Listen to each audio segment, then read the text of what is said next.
Welcome, Sagittarius, to your in-depth monthly astrology overview and zodiac forecast for June 2026 for the ascendant, the sun, or the moon. Going to share the big themes of the month ahead first of all. Then on screen, your event chart at the beginning of June always provides an important backdrop.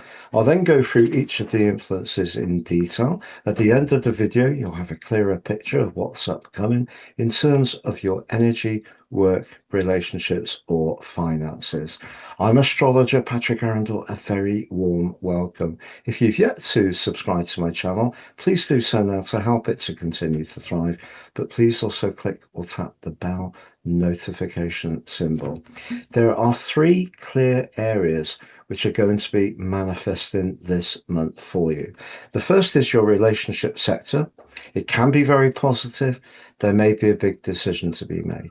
But also the eighth house, very much where you're deeply invested in something financially, emotionally, spiritually, or perhaps even romantically. But also as the month goes on, the ninth house, which is triggered by the wonderful Venus, but your glorious ruler Jupiter, which on the 30th moves into your fellow fire sign of Leo for a new 13-month journey, which really does bring lots of possibilities your way. So on the screen now, Sagittarius, is your event chart. And there's the sun in that seventh house of relating. Uranus, the planet of surprises, there too. And Mercury, which has helped you to be a very good listener over the last 3 weeks or so, well, that's about to move later on the 1st into the nurturing sign of Cancer. But I just want to draw you back to the position of the moon in your sign. And the reason it's still in Sagittarius is because we had a blue moon right at the end of May. And that full moon energy is going to provide a background for the first 2 weeks of June. And the moon in your sign is just asking you to be in touch with that part of your nature that does like to be a free spirit. So whether it's a professional relationship or a personal one, if you're not feeling it, I think as you come into this month, there could be part of you that wants to make a change, not least because Uranus, the planet of personal freedom and independence, is clashing with the north and south nodes in your situation. So the south may be what you're used to in terms of your overall life structure. The fourth house is much more to do with your need for emotional security. But if a relationship is just not getting the right signals, you really may feel that it is the time to step outside of it, not least because Venus, the planet of relating, which is in a very deep and passionate part of your scope, is challenged by Saturn in the fifth house of romance. But I must stress, this is only going to happen if you're not happy. What about if you're really enjoying your relationship? You've been with someone for some while. Well, Saturn actually forges a very strong link with the Sun through the first week of this month. So where relationships are rewarding, I think you can become more committed. But where you're not sure, I think you may decide that it is at least time to have some personal space, even if you don't make an immediate decision to bring it to a close. Now, the other thing that's playing out at the start of June, Sagittarius, is a lot of energy because on the 26th of May, Mars and Pluto clashed, one of the most intense, highly charged, and potentially turbulent aspects in astrology, and they're still in touch as we come into this new month. So you might be feeling restless also about your work situation, but I think the good thing is you're going to have a lot of energy. It's just applying it to the things that really are the best for you. But Mercury moving into Cancer is intriguing. Mercury is about communication, but it's also about precision. In the eighth house, it's excellent for getting beneath the surface and looking at the detail of things. And it's going to be there for 10 long weeks. But the sign of Cancer is very much about emotional nurture. Mercury flourishes most when there's a bit of cool distance and objectivity. So you will need to make sure that if you are thinking about long-term finances, shared resources, or even a close relationship, that you do make sure that you keep that little bit of clarity there, because the moon rulership of Cancer can distort Mercury's detachment somewhat. But that takes us through to the 9th, when Venus, moving away from that strict right angle with Saturn, which can, be quite testing, comes into an exact conjunction with your ruler Jupiter. It's on the 9th, but through the second week of this month. If we go back to when Jupiter first moved into Cancer, at the end of the first week of June 2025, you may have watched videos or read things that you were going to hit the jackpot. The unfortunate thing is that although Jupiter is in its exaltation in Cancer, Cancer is much more to do with faith and feeling with Jupiter there, rather than good old-fashioned luck. And also it was conflicted by Saturn, the planet of limitation, in your sector of risk. So I don't necessarily think that your finances did accrue quite as you may have read or heard. But this month, things really can start to turn round. And that link on the 9th can be one of astrology's finest. It's also pretty rare because Jupiter only visits each zodiac sign every 11, 12, or 13 years. So Venus is the lesser benefit, Jupiter the greater benefit. The 8th house can be to do with a very close relationship, but it can also be to do with money. So whether it is an insurance payout, an inheritance, the good fortune of someone close to you who's generous to you, some kind of serendipity can play out in week 2, which can absolutely delight you.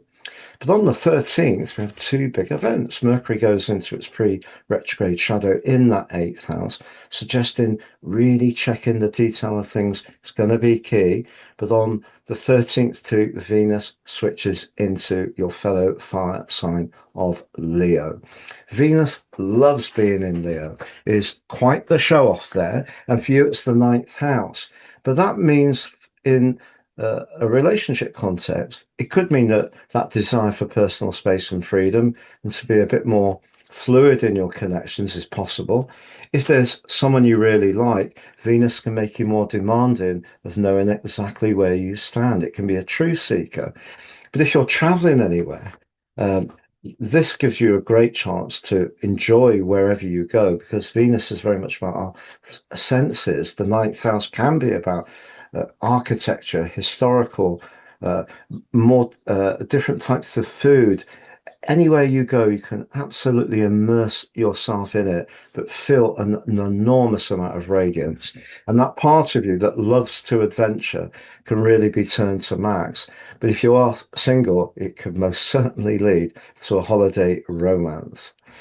But what about if you're in a committed relationship that's going well? Well, Venus moving into that 9th house is a great moment to book that vacation or to go out with a partner. But if you can, go to places that are different and fresh, because that's going to be more stimulating for your senses. But on the 15th, and particularly along the lines of relationships that are working well for you, there's a new moon. So for the following month, it's a chance to celebrate the things you have in common, not focus on the things that make you different. But if you are single, it's a good portent too. But I just want to tell you, Venus moving into Leo on its own is not really the issue. It's the fact that it forges a gorgeous link to Neptune, Uranus, and also Pluto. So there can be a very powerful connection heading your way from the 13th onwards, which could really get your pulse racing.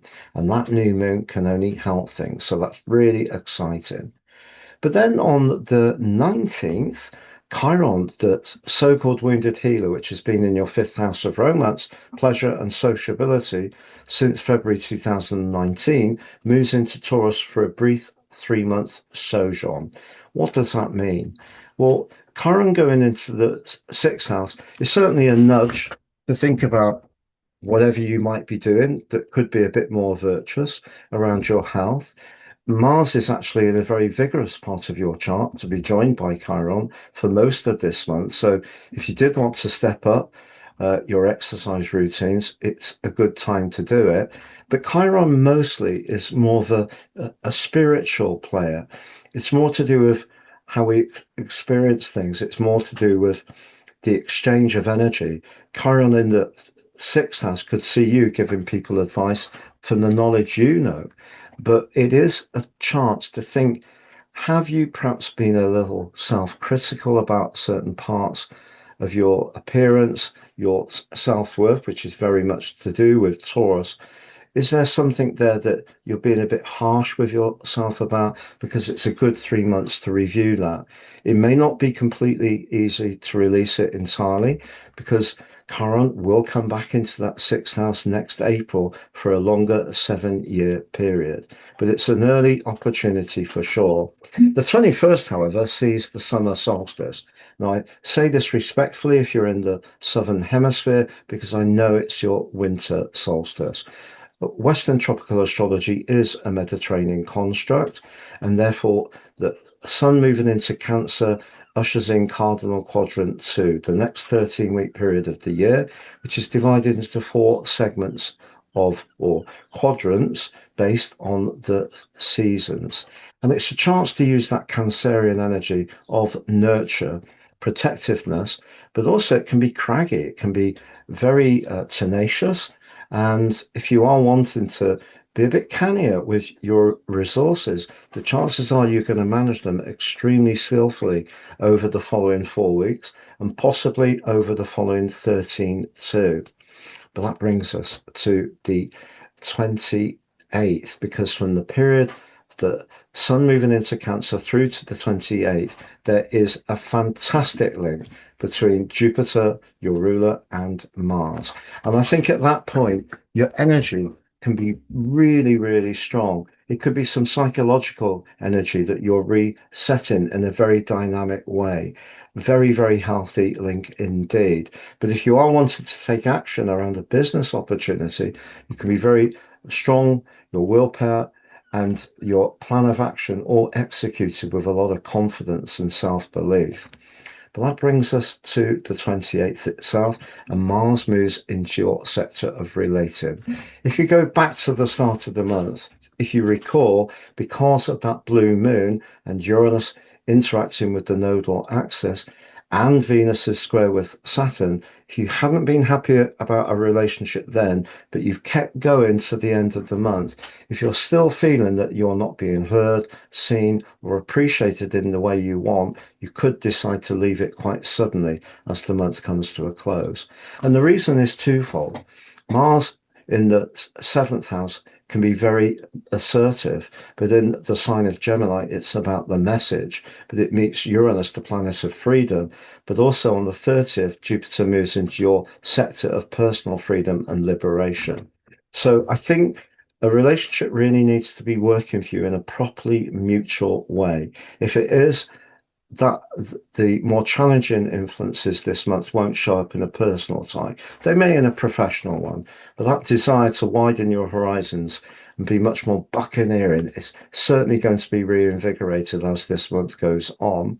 But on the 29th, we do have Mercury going into a retrograde, and we also have a full moon. And both those events are asking you to micromanage the ins and outs of your finances really, really carefully, because you have a fantastic appreciation of the big picture, Sagittarius. Makes you fantastic company to be with. The range of knowledge that Sagittarians have, the enthusiasm is something to behold. But I feel it will be important with Mercury making its way through your eighth house all month, particularly around investment, shared resources, business, to be very on the minutiae. So I'm going to summarize those 4 areas of energy, work, relationships, and finances next. But just before I do, I've reduced the price of my personal horoscopes. For many years, it's been buy 2, get 30% off. Now it's buy 1 and get 3. The reason, because of the cost of living increases. And the one you pay for is your life roadmap report, which helps us to understand the patterns that play out in our lives and get a more intimate understanding of those energies and how to work with them better future forwards. 3, your 12 months transit forecast, and also your draconic soul karmic analysis. If your North Node in your nativity is not late in Pisces or early in Aries, your draconic chart can look very different to your natal chart. It helps us to look at astrology, life, and ourselves in a very different but profound way. Please see the link below for more. If you've yet to watch your Gemini season 1 month forecast, please see that on the screen. If you've yet to watch your Mars in Taurus 6-week forecast, please see that on the screen. If you'd like to work with me one-to-one, it'd be an absolute pleasure. I work with people the world over. Please see my testimonials below. And if you've yet to take advantage of my free daily written horoscope fired to your device each morning for your early day celestial pit stop, you can sign up for that below. I have been saying that I do think people can be a bit snobby, if I have the right word, about daily horoscopes. But do you know, every big planetary aspect is mapped out in detail. So it helps us to manage our days and our weeks that much better. And anyway, we don't have to just watch or read it for the sun. We can read it for the ascendant, the moon, our sidereal sun, whichever we like. Please see below for more.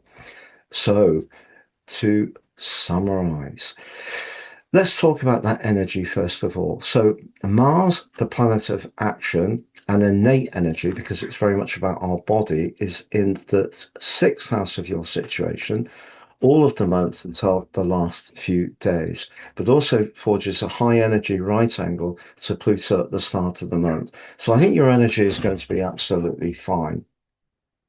When it comes to your professional situation, because we have got that link between Venus and Jupiter in the sign of Cancer, I think if you do work in any situation where you have to use business acumen, I think you can do extremely well this month. I really genuinely do. But I think if you're working in an environment where relationships or working with the public is much more the issue, it again depends on who you're working with and how. If you feel those relationships are very productive, I think they can get stronger and you can get rewards for all your hard work. Financially, I think this can be a stunning month. I really feel a breakthrough's coming your way. And then in terms of your romantic situation, if you're enjoying a relationship, it's going to get deeper. If you're not, I think it will end. I really do. If it's really not working by the end of this month, the desire to reassert your individual space and manage your time on your terms is going to be very hard to resist. It's been a pleasure being with you, Sagittarius. Have a great June. Look forward to seeing you again soon.